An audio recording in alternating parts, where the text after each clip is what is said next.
Imagine you work on your laptop and you would have only access to the data that is stored on your hard drive. You would not have access to any data that is stored in the internet. So no access to ChatGPT, no access to Google, nothing. And then imagine how effective, efficient would you be? And I think this is a really nice way of looking at how we often move through life. We often think, analyze stuff like we would have only access to our past stored data. This is the mode, which is kind of this stressful mode that I'm quite a lot actually. I'm in this mode where I evaluate something. Should I do it? Should I not do it? Or how to connect with this person based just on my past experiences. So this is like a lower way for me almost of being, a less effective way of being than if I have access to the internet, which means for me having access to my own intuition to know what's good for me in the moment, or to even have a workshop, for example, where I just speak and it's not like a prepared speech. I just know what to say in the right moment. And this is what Sydney Banks called the mind, the big mind, the intelligence that drives everything, that makes grass grow, the nature flourish. This intelligence that makes everything move, every cell in your body rejuvenates, your digestive system works without you actually doing something with your mind actively. For me, that I can access that, or it's not even accessing it, but letting it flow. I feel like being stressed and overthink is not the way of being.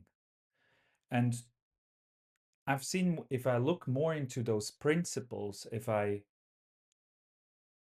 yeah, just observe how, like, I create my life's experience, not even actively, it flows through me through this power of of thinking, yeah, of thoughts in the moment.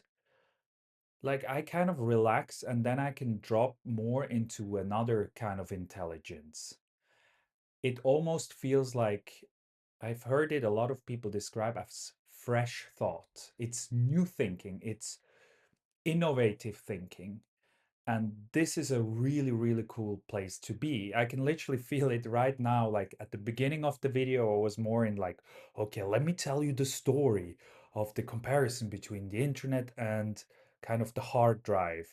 And the more I'm now just letting go, the more I can actually access the other intelligence that let me formulate my flow, my words kind of more naturally.